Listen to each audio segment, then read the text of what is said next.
So here we are at the airport on our way to Houston. John Adams goes Texan. Howdy. Howdy. Maybe I'm going to come home wearing a Stetson and Mike's going to come home wearing cowboy boots. Yeah, I wish. So we're at the airport waiting to board for this incredibly long flight. Thank heavens we were able to get a good seat for Maarten because he's 2 meters and how much? There they are. 2'2". 2 meters 2. Okay, so we got him a good seat, and we're going to read and sleep and wait till we get to the country of the Longhorns.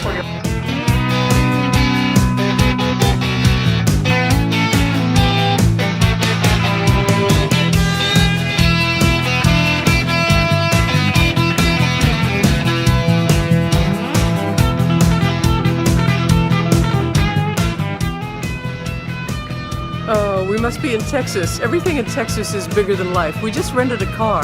Look at what they gave us. This huge car. The Jeep next to it looks like a tiny little nothing compared to this huge, what is it, suburban, oh my God, it's like the worst case of soccer mom car ship that I've ever seen. Well, the lady was being nice. She was doing us a favor. So I guess this is our car for the coming days. Holy cow.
This chapel was designed by Philip Johnson, a famous American architect, and when it was built there was speculation that black wall that seems to cut through the middle of the dome in the building was somehow representative of what appeared to be a schism in the Catholic Church.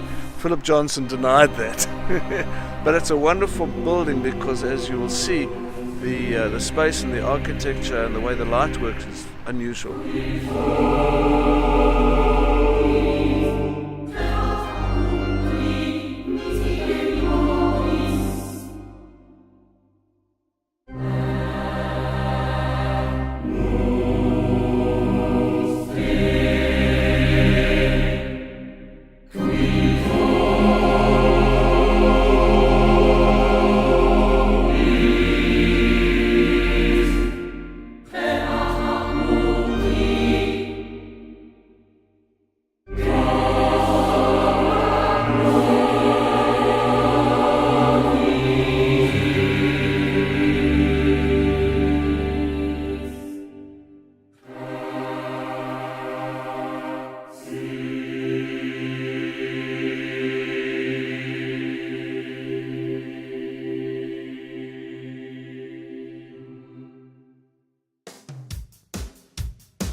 This is, I don't know for sure, but I think it's very conceivable that this is the largest business in the world where you can buy statues for your gardens.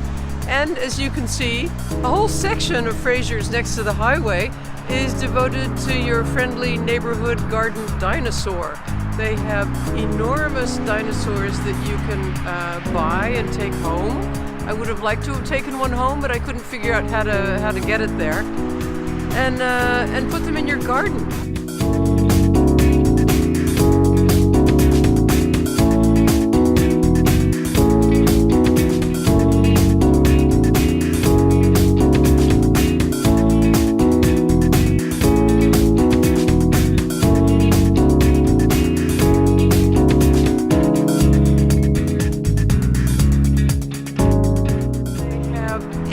And acres of garden furniture made out of stone, of gnomes, of all sorts of decoration for your garden and your surroundings to make you feel right at home.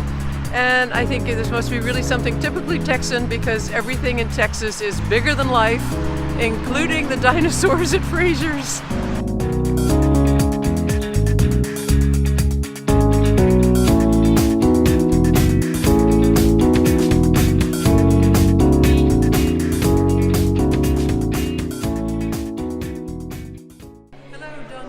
Hello. Hi. You're here giving a talk at the Ice House in Bryan, Texas. I am. And for the Mays Business School Yes. at Texas A&M University, and you use horses as a facilitator for business. We do. We have a program called the Cowboy Solution. We use horses in a very experiential environment to allow people to understand more about what leadership is really all about getting the other person instead of me. So people get to experience what it's like, then they get to build those they learn how to build trust with each other, and then they do that with a horse. And the same principles that work with a horse to build relationships and trust are the same principles that you use in humans to improve human performance. Then we get to use what they've learned in real world situations to experience what it's like to create a high performance success. Excellent. I'm looking forward to your talk. Thank you. Thank you. Thank you very much.